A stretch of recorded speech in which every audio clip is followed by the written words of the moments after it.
Benvenuti o bentornati, sono Raf. In questo video vediamo 10 espressioni o costruzioni che utilizzano il verbo fare. Il verbo fare è sicuramente uno dei più comuni e ha tantissimi significati, ma qui ne ho scelti 10 che mi sembrano fra i più comuni e i più interessanti. Cominciamo con 3 espressioni che utilizzano la preposizione da e hanno un significato abbastanza simile fra loro. La prima è darsi da fare, che significa impegnarsi a fare varie cose. Darsi è semplicemente il verbo dare in forma pronominale e quindi al presente avremo io mi do da fare, tu ti dai da fare, lei si dà da fare e così via. E possiamo naturalmente utilizzare anche altri tempi. Al passato prossimo sarà mi sono dato da fare, utilizziamo naturalmente l'ausiliare essere, oppure con un congiuntivo potremmo dire se ti dessi da fare, eccetera, eccetera. Vediamo un paio di esempi, il primo dal settimanale Focus e il secondo dal Corriere della Sera. Molte persone che si danno da fare tutta la vita sperano di poter conquistare così un posto in paradiso. Significa appunto persone che si impegnano, che sono attive, che fanno varie cose. Il secondo esempio, la città è anche nostra, quindi ci diamo da fare in prima persona per renderla migliore.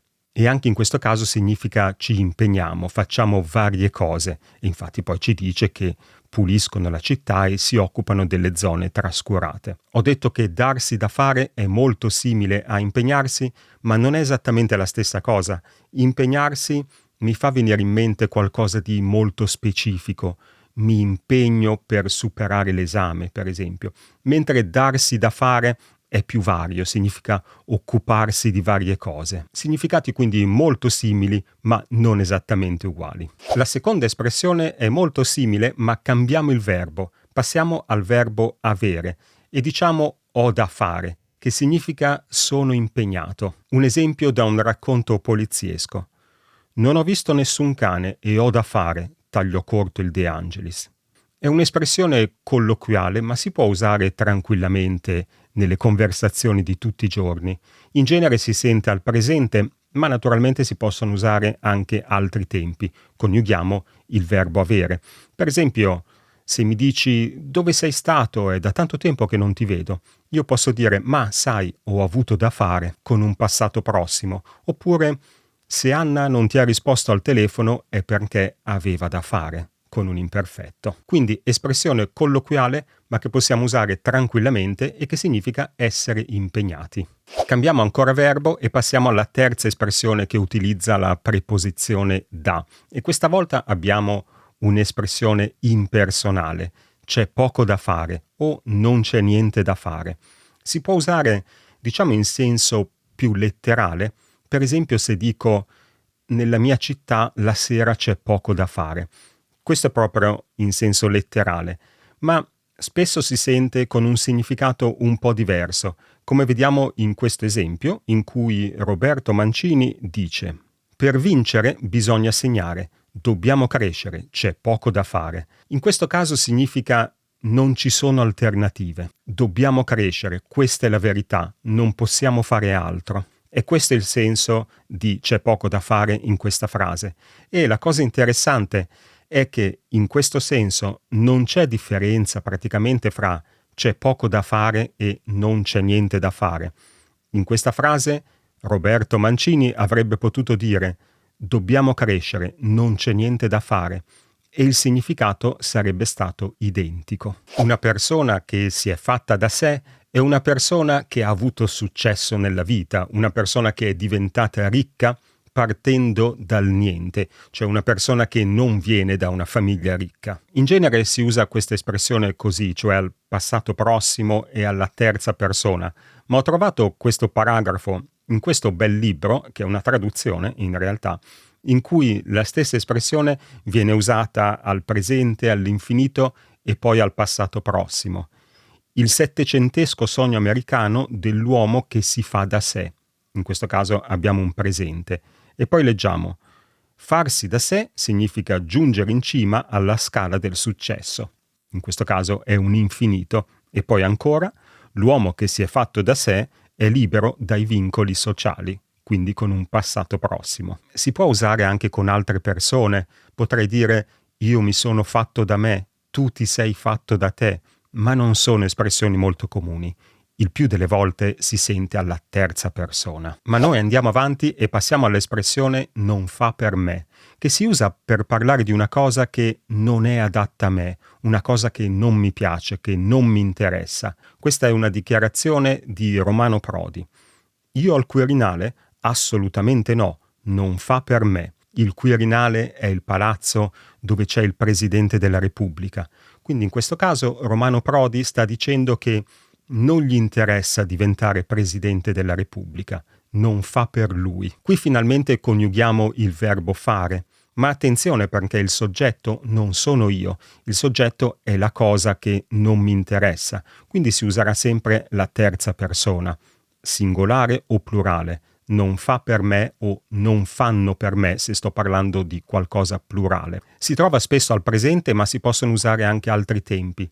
Al passato però in genere si userà l'imperfetto, non faceva per me. Naturalmente si può cambiare il pronome, non fa per me, non fa per te, non fa per lui e così via. Al numero 6 abbiamo l'espressione avere a che fare con, che significa essere in relazione con qualcosa o con qualcuno e si usa appunto la preposizione con. Questo è un esempio preso da Redivivo di Emilio De Marchi.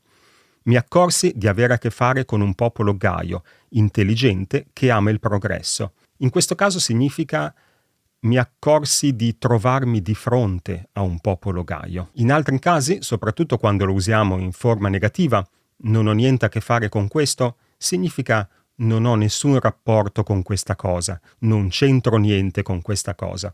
Come si vede in questo esempio preso dalla traduzione di un famoso giallo di Agatha Christie. Non ho niente a che fare con la faccenda di stanotte. E poi continua nello stesso paragrafo. Si rende conto che non sono stato io, che non avrei potuto averci niente a che fare? Forma complicatissima quest'ultima, con un condizionale composto e un verbo modale. E questa è la versione originale per gli appassionati di traduzione. Mi sono dimenticato di dire che se vogliamo sostituire il complemento introdotto da con un pronome, dobbiamo usare la particella pronominale ci. Quindi, per esempio, non voglio avere niente a che fare con quella faccenda, diventa non voglio averci niente a che fare, dove ci significa con quella faccenda. Passiamo a un'espressione più colloquiale. Se finora ti piace il video, mi raccomando, lasciami un bel pollicione e se non sei già iscritto, iscriviti al mio canale. Dunque, dicevamo, un'espressione più colloquiale. Vediamo subito l'esempio perché si capisce meglio. Chi vuole che lo abbia rapito? Un bastardino così. Cosa lo rapivano a fare? Un bastardino è un cane. Cosa lo rapivano a fare significa perché avrebbero dovuto rapirlo. Che motivo c'era di rapirlo? In genere si usa con un pronome, in riferimento a qualcosa che è già stato nominato prima. Cosa lo rapivano a fare? Lo si riferisce in questo caso al cane. O un altro esempio, se tu stai tagliando l'erba in giardino, io posso dirti ma cosa la tagli a fare? Tanto poi ricresce. Cosa la tagli a fare? Che osservazione poco intelligente. Comunque, da ricordare che è un'espressione colloquiale e quindi da non usare troppo, da usare con parsimonia. Non fare che seguito dall'infinito o non fare altro che seguito dall'infinito significa fare solo quella cosa. Abbiamo un esempio da Camilleri, Il corso delle cose. Come dici tu, non fa altro che pensare, pensare e pensare. Significa che pensa e basta, non fa altro. Si può usare con qualsiasi tempo verbale e visto che abbiamo iniziato con Camilleri, vediamo un altro esempio da Camilleri, questa volta da Ladro di merendine. I biglietti si vendevano nelle tabaccherie e lui non faceva altro che ritirarli a bordo. Significa che lui si limitava a ritirare i biglietti. Al numero 9 abbiamo un'espressione con addirittura 2 volte il verbo fare. Chi me lo fa fare? Col nostro esempio andiamo a Sanremo 2023, dove Marco Mengoni dice: chi me l'ha fatto fare di tornare al festival? Per mettermi in competizione con me stesso e divertirmi. Cosa significa?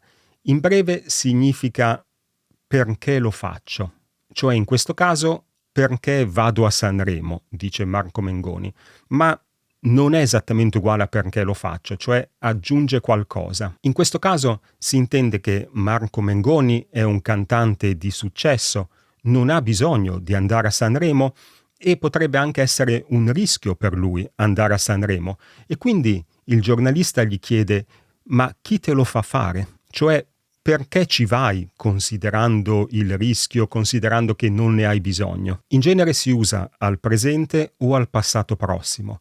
Chi me lo fa fare, chi me l'ha fatto fare. E sempre alla terza persona singolare. Quel pronome lo non cambia mai. Quello che però possiamo cambiare è il pronome indiretto. Chi me lo fa fare, chi te lo fa fare, chi glielo fa fare, eccetera. Si usa soprattutto come domanda retorica, oppure se rivolto a me stesso diventa quasi un'esclamazione. Cioè se io ho iniziato a fare una cosa che poi si rivela molto più difficile, molto più complicata di quello che avevo previsto, posso dire: ma chi me l'ha fatto fare? Da abbinare appunto al gesto delle mani per maggiore enfasi. Il decimo uso è semplicissimo, è un sinonimo colloquiale di dire. E lui mi fa: caspita, così cattivo ero, significa e lui mi ha detto. Attenzione, si usa, mi pare, solo al presente ed è sempre seguito dal discorso diretto, cioè due punti e virgolette. Cioè, se voglio dire Anna mi ha detto che si è sposata, col discorso indiretto, non posso dire Anna mi fa che si è sposata, non ha senso. Se però sto riportando il discorso in maniera diretta, in maniera un po' enfatica, posso dire e Anna mi fa, mi sono sposata, ma in genere si usa quando l'informazione contiene qualcosa di particolare, quando c'è un elemento di sorpresa. Come ho detto, è un'espressione colloquiale e il mio consiglio è di non usarla troppo spesso. Grazie a tutti per avermi seguito, se ti è piaciuto il video ricordati di lasciarmi un bel pollicione e ci vediamo nel prossimo video. Ciao!